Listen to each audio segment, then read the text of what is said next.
तो फ्रेंड कैसे हैं आप सभी। आशा है आप सभी अच्छे होंगे, मस्त होंगे, स्वस्थ होंगे और जोर शोर से आप सभी की पढ़ाई चल रही होगी।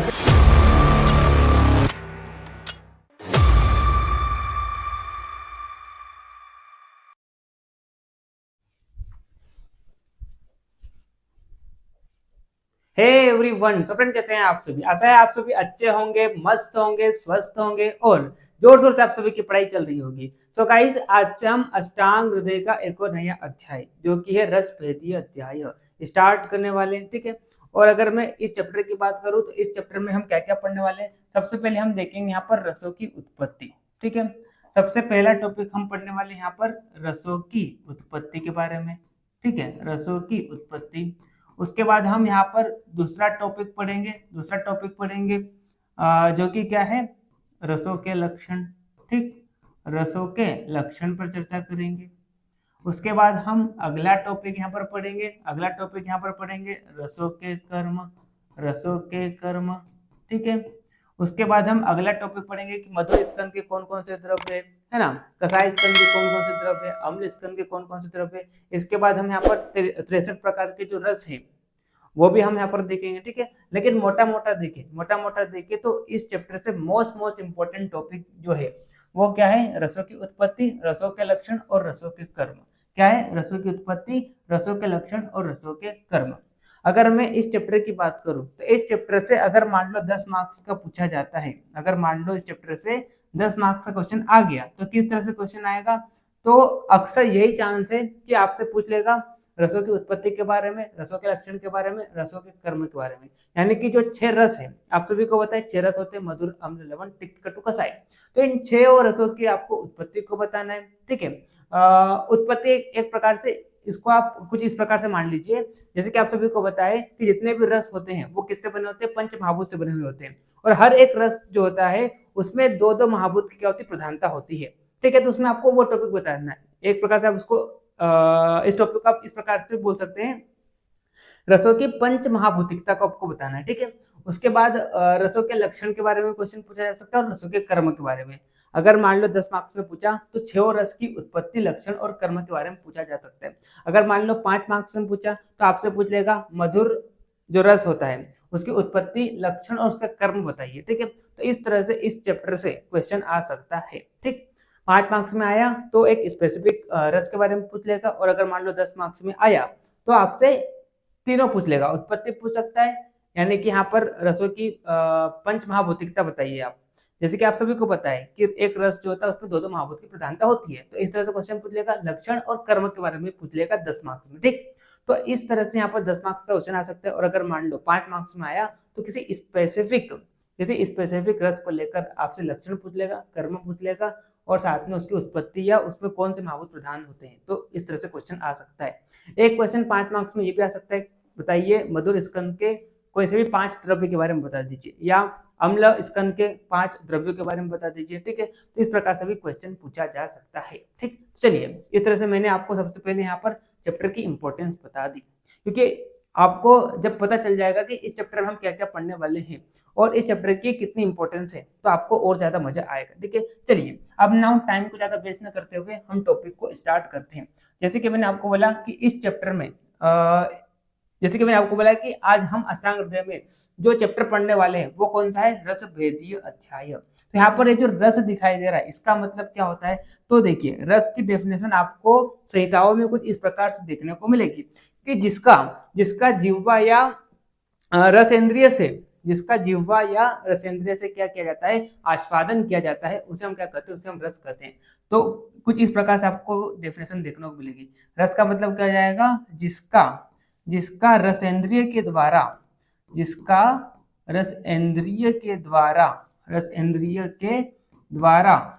क्या किया जाता है, जिसका रसेंद्रिय के द्वारा आस्वादन या ग्रहण किया जाता है, या अब इसी को बोल सकते हैं ग्रहण किया जाता है, उसे हम क्या कहते हैं, उसे हम रस कहते हैं। ठीक है, अगर मैं रस की उत्पत्ति की बात करता हूं तो जैसे कि आप सभी को पता है कि ये जो रस होते हैं ये किससे बने होते हैं, ये 5 महाभूतों से बने हुए हैं। किससे बने हुए हैं, पंच महाभूत से बने हुए हैं। 5 महाभूतों से बने हुए होते हैं, है ना। 5 महाभूत होते हैं, जिसमें से भी रस की उत्पत्ति में जो मूलभूत कारण होता है वो कौन कौन से महाभूत होते हैं। एक तो आपका जल होता है, और दूसरा आपका क्या होता है, दूसरा आपका पृथ्वी होता है, और आप सभी को पता है ये जो रस गुण होता है वो किसका होता है, जल महाभूत का होता है ना। हर एक महाभूत के अलग अलग स्पेसिफिक गुण होते हैं। जैसे कि बात करते हैं पृथ्वी का स्वाभाविक गुण क्या होता है, गंध होता है ना। वायु का क्या होता है, स्पर्श होता है। आकाश का क्या होता है, शब्द होता है। वैसे ही जल महाभूत का क्या होता है, जल महाभूत का स्पेसिफिक गुण जो होता है क्या होता है, रस होता है। तो इसीलिए ये बोला कि ये जो रस होते हैं इनकी उत्पत्ति का जो मूलभूत कारण होता है वो क्या होता है, जल होता है। साथ में पृथ्वी और अनेक और बाकी की जो महाभूत है उसको भी आप ले सकते हैं, ठीक है। लेकिन जो मूलभूत कारण होता है सबसे पहले नंबर पे क्या होता है, जल, उसके बाद पृथ्वी, बाकी फिर 3 जो महाभूत है वो भी क्या होते हैं, जल रस की उत्पत्ति में कारण होते हैं। लेकिन मूलभूत कारण क्या होता है, जल और पृथ्वी होता है, ठीक है। और ये जो रस होते हैं ये स्वतंत्र रूप से नहीं पाए जाते हैं। हमने लास्ट लेक्चर में भी देखा था कि गुण हो गया, रस हो गया, गुण हो गया, वीर, विपाक, प्रभाव, ये जो 5 प्रॉपर्टीज होती है जिसको हम क्या बोलते हैं, पंच पदार्थ बोलते हैं। एक इसमें आश्रित होते हैं, द्रव्य में आश्रित होते हैं। तो ठीक उसी प्रकार से रस जो होता है ये भी किसकी प्रॉपर्टी है, द्रव्य की प्रॉपर्टी है। यानी कि ये किसमें आश्रित रहते हैं, ये द्रव्य में आश्रित रहते हैं। यानी कि आपको रस जो होते हैं वो स्वतंत्र रूप से नहीं पाए जाते हैं, ठीक है। कितने प्रकार के रस होते हैं, 6 प्रकार के रस होते हैं, मधुर, अम्ल, लवण, तिक्त, कटु, कसाय, ठीक। तो अभी हमने क्या देखा, ये देखा रस क्या होता है, जिसका रस इंद्रिय यानी कि जिह्वा से क्या किया जाता है, आस्वादन किया जाता है, उसे हम क्या कहते हैं, उसे हम रस कहते हैं। रस की उत्पत्ति की अगर हम बात करते हैं तो रस की उत्पत्ति जैसे कि मैंने आपको बताया कि रस जो होते हैं क्या होते हैं, 5 महाभूत से बने हुए हैं। इन 5 महाभूत में जो मूलभूत कारण है रस की उत्पत्ति में वो क्या होता है, एक तो जल होता है, दूसरा आपका क्या होता है, पृथ्वी होता है, ठीक है। रसों की उत्पत्ति कैसे होती है, तो अंतरिक्ष से क्या होता है, जब जल क्या होता है नीचे गिरता है तो शुरुआत में तो क्या होता है, जल जो होता है कैसा होता है, सौम्य गुण प्रधान होता है। यानी कि उसमें क्या होती है, मृदुता होती है ना। अगर प्रकृति देखे तो उसमें लघुता होती है, ठीक है। अव्यक्त होता है यानी कि निर्बल होता है, और साथ में कैसा होता है, शीतल भी होता है। तो जैसे वो क्या होता है, अंतरिक्ष से नीचे गिरता है तो एटमॉस्फेरिक पार्टिकल्स से जैसे क्या करता है, संयोग करता है। एक प्रकार से आप ऐसा बोलते हैं इसको कि जैसे 5 महाभूतों से क्या करता है, संयोग करता है, और जैसे पृथ्वी पर आता है तो यहाँ पर फिर क्या करता है, ये जांगम यानी कि जो चलने फिरने वाले जानवर है, साथ में जो स्थावर यानी कि जो स्टेबल जो है, स्थिर जो जीव है यानी कि पेड़ पौधे, इसको आप ले लो, ठीक है। तो इनको क्या करता है, तृप्त करता है। तृप्त यानी कि जैसे कि हम सब किस पर निर्भर होते हैं, जल पर निर्भर होते हैं, ठीक है। तो ये जो अंतरिक्ष से जब आता है तो शुरुआत में कैसा होता है, तो निर्मल होता है ना, अव्यक्त होता है, शीतल गुण उसमें प्रदान होता है, ठीक है। इसकी शीतलता होती है उसमें, है ना, लघुता होती है उसमें, ठीक है। सौम्य गुण यानी कि मृदुता होती है। लेकिन जैसे ये नीचे आता है तो 5 महाभूतों से क्या होता है, संयोग से ये क्या करता है, नीचे गिरकर स्थावर और जांगम प्राणी जो होते हैं यानी कि जो पेड़ पौधे होते हैं, और जांगम यानी कि जो चलने फिरने वाले जानवर होते हैं, इनको क्या करता है, तृप्त करता है। तृप्त यानी कि जैसे कि हम किस पर निर्भर होते हैं जीवन जीने के लिए, जीवन जो होता है हमारे किस पर निर्भर है, जल पर ही निर्भर है, ठीक है। तो ये जो स्थावर प्राणी है और ये जो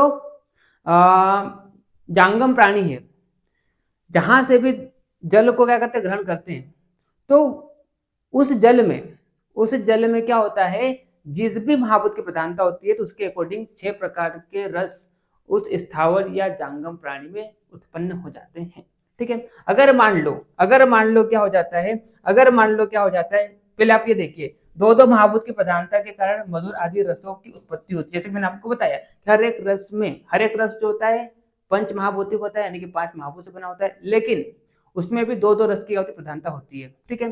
तो जांगम प्राणी या स्थावर प्राणी क्या कर रहा है, जिस भी स्रोत से क्या कर रहा है, जल को ले रहा है, और उसमें अगर मान लो क्या हो जाता है, उसमें अगर मान लो पृथ्वी महाभूत की प्रधानता हो जाती है या जल महाभूत की प्रधानता हो जाती है, तो इसका मतलब उसमें कौन सा रस है, मधुर रस है, ठीक है। अगर उसमें पृथ्वी महाभूत की प्रधानता हो जाती है, अग्नि महाभूत की प्रधानता हो जाती है, तो उसमें कौन सा रस है, अम्ल रस है, ठीक है। अगर मान लो जल महाभूत की प्रधानता है, अगर मान लो साथ में तेज महाभूत की प्रधानता है, ठीक है, तो उसमें कौन सा रस है? लवण रस है, ठीक है। तो इस प्रकार से क्या होता है, हर एक रस जो होता है उसमें दो दो महाभूत की क्या होती है? प्रधानता होती है। इसके अलावा और भी महाभूत होते हैं, लेकिन जिसमें जल और तेज महाभूत की अधिक मात्रा में क्या होगी, मतलब जिसमें क्या होगा, जल और तेज महाभूत अधिक मात्रा में होगा, तो इसका मतलब वो कौन सा रस है? वो लवण रस है,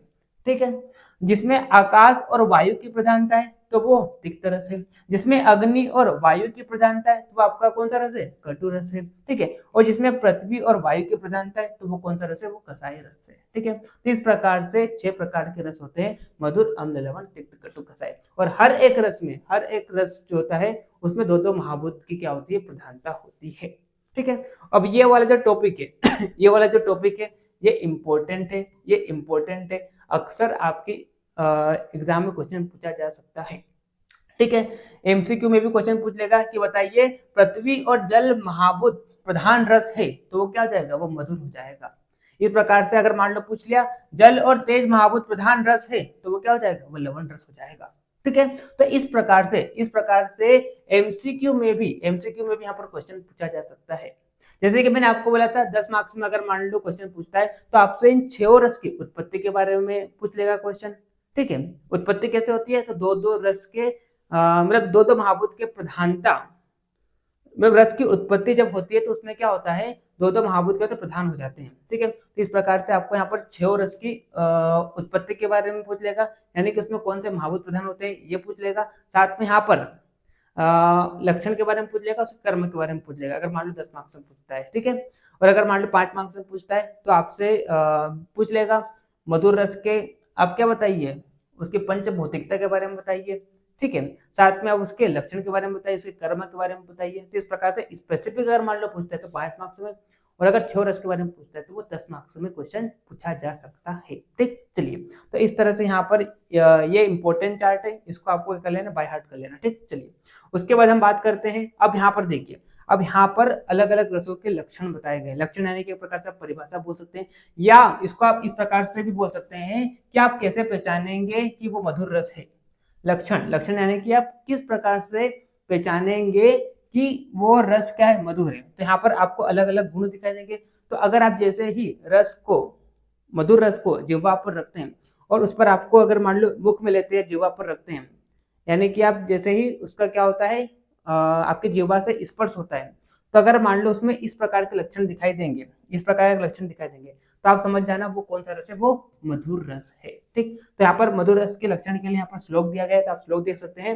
तेषाम विद्य आदर्शम स्वादुम यो वक्त्रम अनुलिम्पति अस्वाद्य मानो देहस्य रहाधनो अक्ष प्रसादन प्रिय पिपलिकादि नाम, ठीक है। तो यहाँ पर क्या बोला कि ये जो मधुर रस होता है इसको आप जैसे ही क्या करेंगे, मुख में लेंगे, तो मुख में क्या कर देगा? लिप्त को पैदा कर देगा, लेप यानी कि जैसे आप मधुर रस को लेंगे तो आपके मुख में क्या हो जाएगी? कोटिंग आ जाएगी उस मधुर रस की, एक प्रकार से एक पतली सी लेयर या परत जम जाएगी मुख में। जैसे कि आप मधु भी खाओ, जैसे कि शहद लो आप, तो आप देखते हैं ना जिह्वा पर, जैसे कि मान लो शहद जो होता है पूरे मुख में फैल जाता है और एक प्रकार से मुख में कोटिंग से पैदा कर देता है, लिप्त कर देता है, ठीक है। तो यहाँ पर लिम्पति का मतलब क्या होता है? मुख में लेप पैदा करना, ठीक। तो क्या हो जाएगा? मुख को लिप्त कर देता है, यानी कि आप जैसे क्या करते हैं, मधुर रस को लेते हैं तो पूरे मुख में फैलता है और मुख में क्या कर देता है? एक प्रकार से लेप को पैदा कर देता है, ठीक है। उसके बाद यहाँ पर क्या बोला? अस्वाद्य मानो देहस्य राधनो अक्ष प्रसादन, यानी कि आप जैसे क्या करते हैं, मधुर रस को लेते हैं तो ये क्या करता है? प्रहलादन, यानी कि इसका मतलब क्या होता है? ये क्या करता है? मन को प्रसन्नचित करता है, मन को क्या कर देता है? ये प्रसन्न कर देता है। कई लोग क्या करते हैं, मीठा खा के तो प्रसन्नचित हो जाते हैं, ठीक है। तो इस प्रकार से क्या करता है? दूसरा इसका लक्षण क्या होता है? पहला लक्षण तो क्या होता है? ये मुख में कोटिंग से पैदा कर देगा, मुख में लिप्त पैदा कर देगा, ठीक है। दूसरा क्या हो जाएगा? यहाँ पर मन को प्रसन्न होता है, ठीक है। और तीसरा जो चींटियां होती है उनको भी क्या होता है? प्रिय होता है। पिपलिक क्या बोला यहाँ पर? पिपलिक आदि नाम, यानी कि पिपली यानी कि यहाँ पर क्या होता है? चींटियां। तो ये क्या होता है? चींटियों को भी क्या होता है? प्रिय होता है। आप देखना जो डायबिटीज वाले पर्सन होते हैं, ठीक है, और जहां पर वो क्या करते हैं? यूरिनेशन करते हैं, तो वहां पर क्या होती है, कुछ देर बाद चींटियां मंडराने लगती है। ठीक है, क्यों? क्योंकि मधुर रस के कारण। क्यों? क्योंकि मधुर रस जो होता है क्या होता है, चींटियों के लिए प्रिय होता है। ठीक, तो यहाँ पर देखिए अगर आप रस को लेंगे मुख में और अगर आपको ये सारे लक्षण दिखाई देंगे, पहला तो क्या बोले यहाँ पर, मुख को लिप्त कर देगा। लिप्त यानी कि मुख में एक तरह से कोटिंग पैदा कर देगा। ठीक है, लेयर सी पे पतली से लेयर जम जाएगी, लेप पैदा कर देना, मुख में फैलेगा और एक प्रकार से क्या कर देगा, मुख में लेप पैदा कर देगा। ठीक है, दूसरा दूसरा मन को प्रसन्न करता है। ठीक है, तीसरा इंद्रियों को निर्मल करता है और चौथा चींटियों के लिए भी क्या होता है, ये प्रिय होता है। ठीक है, तो ये सारे लक्षण अगर आपको दिखाई देते हैं, इसका मतलब आप समझ जाए ना, ये कौन सा रस है, ये मधुर रस है। ठीक है, कौन सा रस है, मधुर रस है। ठीक, चलिए उसके बाद हम आगे बढ़ते हैं, कलर चेंज कर देता हूँ, दिखाएगा नहीं वरना। हाँ आगे चलो, अब वही चीज यहाँ पर इंग्लिश में भी लिखी हुई है। देखिए यहाँ पर forms coating inside the mouth, यानी कि मुख में क्या कर देता है, ये मुख को लिप्त कर देता है। ठीक है, उसके बाद gives pleasure to the sense organs, इंद्रियों को क्या करता है, ये क्या करता है, इंद्रियों को निर्मल बनाता है। और provides happiness to the body, यानी कि मन को क्या कर देता है, प्रसन्नचित कर देता है। और very much like by flies and insect, यानी कि ये क्या करता है, चींटियों के लिए भी प्रिय होता है। ठीक है, तो देखिए जो चीज मैंने हिंदी में लिखी है वही सेम चीज आप सभी के लिए इंग्लिश में भी लिखकर आया हूँ। ठीक है, तो जो इंग्लिश मीडियम वाले स्टूडेंट है, जैसे कि मैक्सिमम स्टूडेंट जो महाराष्ट्र के, कर्नाटका के, गुजरात के, तो यहाँ पर क्या होता है, मैक्सिमम स्टूडेंट जो होते हैं वो इंग्लिश लैंग्वेज को चूज करते हैं। ठीक है, तो आपकी जो प्रॉब्लम है कि इंग्लिश के नोट्स कहाँ मिलेंगे, तो मैंने आपकी प्रॉब्लम सोल्व कर दी है। जो मैं हिंदी में नोट्स लेकर आता हूँ वही सेम डिट्टो नोट्स में इंग्लिश में भी लेकर आता हूँ, जैसे कि आपको स्क्रीन पर भी दिखाई दे रहा है। तो जो लोग यूट्यूब पर लेक्चर देख रहे हैं, अगर आपको रेगुलर क्लासेस चाहिए तो आप आयुर्वेदा विंग्स एप्लीकेशन डाउनलोड कीजिए, लिंक आपको डिस्क्रिप्शन में दे रखा है। आप जैसे एप्लीकेशन को डाउनलोड करेंगे वहां पर आपको कोर्स मिलेगा BMS फर्स्ट फ्रॉप कंप्लीट कोर्स। आप जैसे ही कोर्स में इनरोल करते हैं आपको वहाँ पर रेगुलर क्लासेस मिलेगी। ठीक है, आपको लेक्चर के नोट्स मिल जाएंगे। ठीक है, मेरा आपको पर्सनल सपोर्ट भी मिलेगा। ठीक है, अब ऐसा नहीं कि आप छोटी छोटी बातों के लिए मेरे को कॉल करें, अगर आपको जेन्युइन प्रॉब्लम है आप मेरे को व्हाट्सएप पर मैसेज कर दीजिए, कॉल कर दीजिए, मैं आपका बिल्कुल आंसर करूंगा। ठीक है, तो आपको हर एक सुविधा एप्लीकेशन में मिलेगी। ठीक, और आपको वहाँ पर डेली लेक्चर भी मिलेगा और आपका जो सिलेबस है आपकी यूनिवर्सिटी एग्जाम से 1-1.5 महीने पहले पूरा कंप्लीट हो जाएगा, मतलब 1.5 महीने पहले तो हो ही जाएगा। ठीक है, चलिए तो इस तरह से यहाँ पर मैंने आपकी जो प्रॉब्लम थी, जो इंग्लिश मीडियम वाले खासकर स्टूडेंट है तो उनके लिए भी सोल्व कर दी, बाकी जो हिंदी मीडियम है तो उनको तो मैं दे ही रहा हूँ। ठीक है, चलिए अब हम बात करते हैं, आगे हम बढ़ते हैं और अगला जो रस है यहाँ पर कौन सा रस है, अम्ल रस के बारे में यहाँ पर बात की गई है। ठीक है, तो अम्ल रस के बारे में यहाँ पर क्या बोला, अम्लह अक्षल, एक मिनट, अम्ल रस के बारे में क्या बोला, अम्ल रस के बारे में बोला, अम्लह अक्षालयते मुखम हर्षणो रोम दंतानाम अक्षिभ्रुवनिकोचनः। ठीक है, तो यहाँ पर क्या बोला, अम्ल रस जो होता है उसके क्या क्या लक्षण देखने को मिलेंगे, यानी कि आप रस को लेंगे और अगर आपको ये सारे लक्षण देखने को मिलते हैं, पहला क्या बोला हमने, अम्लः अक्षालयते मुखम, यानी कि आप जैसे ही क्या करते हैं, अम्ल रस को मुख में डालते हैं तो मुख को धो डालते हैं, मुख को धो डालते हैं यानी कि मुख में क्या कर देता है, ये सलाइवेशन करता है, यानी कि मुख में लार को पैदा करता है। ठीक है, लालास्रव यानी कि मुख में लार को, एक्सेसिव सलाइवेशन होता है। ठीक है, दूसरा यहाँ पर क्या बोला, हर्षणो रोम दंता नाम अक्षिभ्रुव निकोचन। तो यहाँ पर क्या बोला, दूसरा यहाँ पर क्या बोला, दंत हर्ष यानी कि दांत अमा जाते हैं। आप भी देखना अम्ल रस को लेंगे, जिसकी बात करते हैं, मान लो आप इमली खा लो तो आपके दांत अमा जाएंगे, इसे बोलते हैं ना, दांत अमा गए, है ना। तो दंत हर्ष था, यानी कि क्या करता है, ये दांत को अमा देता है, एकदम खट्टा खट्टा पंच लग जाता है, पूरा मुंह खट्टा खट्टा हो जाता है। ठीक है, और साथ में यहाँ पर क्या करता है, ये क्या करता है, खाने से रोमांच पैदा करता है और दंत हर्ष होता है, यानी कि दांत अमा जाते हैं इससे, अगर आप अम्ल रस को लेंगे। ठीक है, और साथ में यहाँ पर आप देखना, आप जब खट्टा खाते हैं तो आपकी जो आंखें होती है वो इस तरह से करते हैं ना, मतलब आपकी आंखें जो होती है क्या होती है, सिकुड़ जाती है, साथ में भूज होती है, वो भी आंकुचित हो जाते हैं। ठीक है, तो यहाँ पर क्या हो जाता है, देखिए यहाँ पर क्या बोले, यहाँ पर रोम दंता नाम अक्षि भ्रुव निकोचना, यानी कि यहाँ पर क्या होता है, अक्षि यानी कि आंख, है ना, आंख, और साथ में क्या बोला, भ्रू यानी कि आपके जो आईब्रो होते हैं, इसमें क्या होता है, अंकुचन हो जाता है। ठीक है, चलिए तो आंखों तथा भौं का क्या होता है, संकुचित हो जाते हैं, ठीक, यानी कि सिकुड़ जाते हैं इस तरह से। कभी खट्टे खाए होंगे तो आपने भी फील किया होगा, ठीक है। चलिए तो देखिए यहाँ पर वही चीज यहाँ पर लिखी हुई है, stimulation of tongue immediately after having the short substances and causes salivation.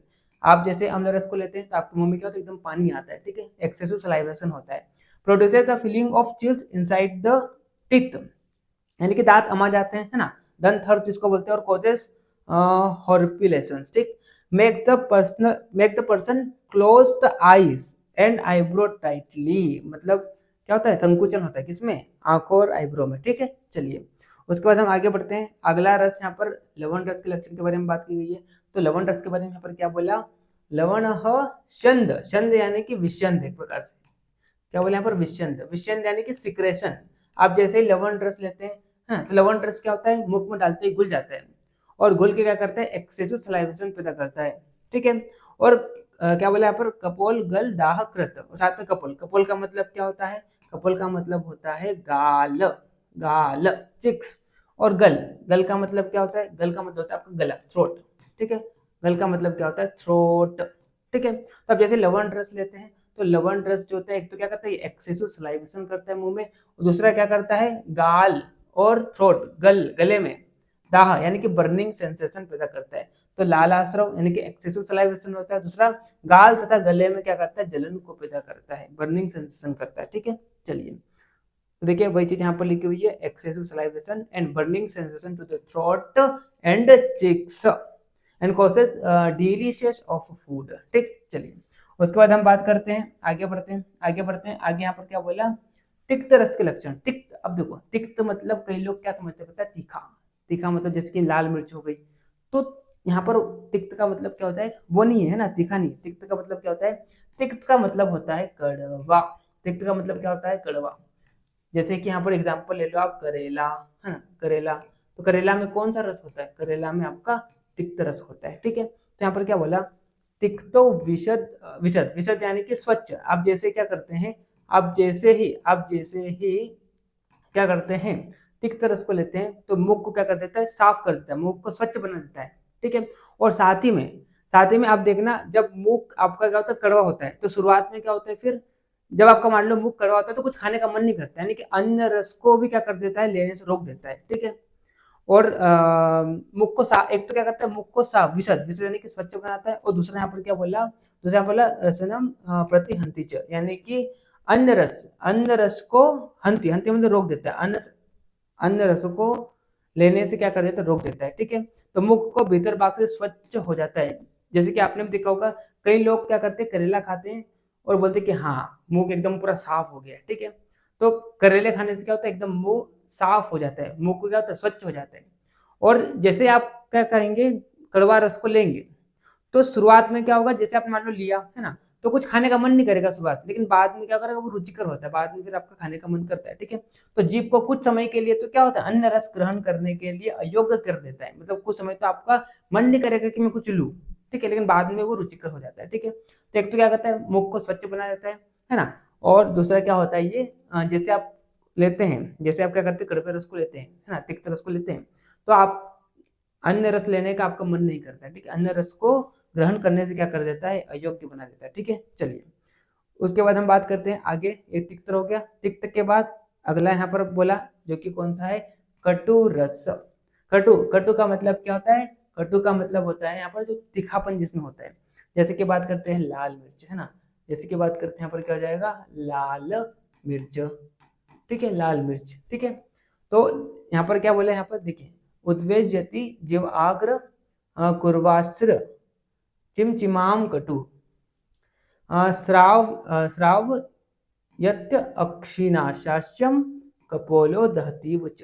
यहाँ पर क्या बोला, यहाँ पर क्या बोला, आप जैसे क्या करते हैं, तिक्त रस को लेते हैं, तो जिह्वा के आगे भाग में, हाँ, जिह्वा के आगे भाग में आप जैसे क्या करते हैं, कटु कटु रस को लेते हैं, ठीक है। तो क्या कर देता है, जिह्वा में चिमचिमाहट पैदा कर देता है, कि आपकी जीभ जो घबरा जाती है, ठीक है। और आगे क्या बोले यहाँ पर, श्राव, और क्या करता है, आंखों से, नाक से, है ना, नाक से, मुख से और आंख से क्या निकलता है, पानी निकलने लगता है। आपने देखा जब आप अच्छे एकदम तीखी मिर्ची खा लेते हैं तो फिर क्या होता है, आपके आंखों से पानी आने लगता है, नाक से पानी निकलने लगता है, ठीक है, मुख में लार से पैदा हो जाती है, ठीक है, और आपकी जीभ जो होती है वो क्या होती है, एकदम चिमचिमा जाती है, घबराहट से हो जाती है उसमें, ठीक है, हाँ ऐसे करते हैं ना, तो इसको इसका मतलब कहते हैं चिमचिमाहट पैदा हो जाती है, ठीक है, और मतलब जीभ को उत्तेजित कर देता है। आप जैसे क्या करेंगे, कटोरा को लेंगे, जीभ आपकी उत्तेजित हो जाएगी, उत्तेजित होकर आगे भाग में क्या हो जाता है, चिमचिमाहट सा हो जाता है, ठीक है। चलिए उसके बाद आगे यहाँ पर क्या बोला, नेत्र, नासा और मुख से स्राव करना, यानी कि आंखों से और मुख से और नेत्र से क्या निकलने लगता है, पानी निकलने लगता है, ठीक है। उसके बाद कपोलों में साथ में क्या होता है, यहाँ पर गाल जो होते हैं, यहाँ पर क्या होता है, बर्निंग सेंसेशन होता है, जलन होती है, ठीक। चलिए कपोलो दहतीव च, यानी कि गाल में क्या होता है, आपके जो गाल यानी कि चिक्स जो होते हैं, इसमें क्या होता है, दाह होता है, यानी बर्निंग सेंसेशन होता है, जलन होती है, ठीक है। और यहाँ पर क्या बोला, श्राव यत्य अक्षिनाशस्यम, यानी कि आंख से और नाक से क्या निकलने लगता है, श्राव निकलने लगता है, ठीक है, आंख, नाक और मुख से, ठीक है। और यहाँ पर क्या बोला, जीवाग्र, जीवा के आगे आगे भाग जो होता है ना, आपकी जीवा जो होती है उत्तेजित हो जाती है, और अगले भाग जो होता है आपका जीवा का, वो क्या होता है, चिमचिमा जाता है, ठीक है, चिमचिमाहट से पैदा हो जाती है उसमें, ठीक। चलिए उसके बाद हम बात करते हैं आगे अंतिम रस, जो कि क्या है, कसाय रस। इसके बारे में यहाँ पर क्या बोला, कसायो जड़ीय जीवाहम कंठ स्रोतो विबंध कृत, यानी कि यहाँ पर क्या होता है, कसाय रस आप जैसे लेते हैं, कसाय रस यानी कि इसका एग्जाम्पल दूं तो आंवला है ना, आंवला जो होता है, कई लोग इसको क्या मानते हैं पता है, आंवला खट्टा होता है तो अम्ल रस में लगा देते हैं, लेकिन ये गलत बात है। आंवला जो होता है उसमें कौन सा रस होता है, उसमें कसाई रस होता है। दूसरा आप इसमें आप ले सकते हैं हरितकी, हरितकी जो होती है उसमें भी कौन सा रस होता है, कसाई रस होता है। तो कसाई रस को लेते हैं तो जीव आपकी जो जीभ होती है उसमें जड़ता आ जाती है, कसायो जड़े, यानी कि आपकी जीभ जो होती है ना, उस वो जकड़ जाती है, ठीक है, उसमें क्या होती है, जड़ता आ जाती है। और कसाई रस लेने से भी क्या होता है, कसाई रस लेने से भी क्या होता है, अन्य रस लेने का मन नहीं करता है, ठीक है।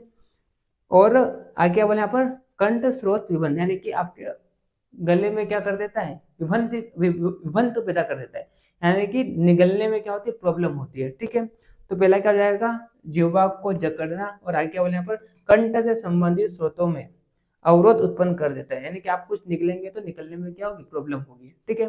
तो ये क्या होता है, आपका कसाय रस का होता है, ठीक। चलिए तो इस तरह से यहाँ पर हमने छह और रस के लक्षण को देखे, ठीक है। यहाँ पर इंग्लिश में भी क्या है, इनएक्टिवेट द टंग, टंग को इनएक्टिवेट कर देता है ना, आपकी जीभ जो होती है उसमें जड़ता पैदा कर देता है, और ऑब्स्ट्रक्ट द थ्रोट, ठीक है, और साथ में यहाँ पर produce discomfort in the region of the heart, ठीक। चलिए तो इस तरह से हमने छह रस के लक्षण को देखा। नेक्स्ट वाली वीडियो में आपको कर्मों को बता दूंगा, उसके आने वाली वीडियो में वहाँ पर हम स्कंद और 63 भेद जो है रस के, ठीक है, उसको मैं कंप्लीट करा दूंगा। इस तरह से हमारा अगले 2 दिन में रस भेदी अध्याय कंप्लीट हो जाएगा। उसके बाद मैं सोच रहा हूँ कि क्रिया शरीर में कब तो आपको पढ़ना स्टार्ट कर दूँ, ठीक है। चलिए जैसा भी होगा वो तो मैं आपको अपडेट कर दूंगा, ठीक है। चलिए तो मिलते हैं नेक्स्ट लेक्चर में, तब तक के लिए okay bye, see you again.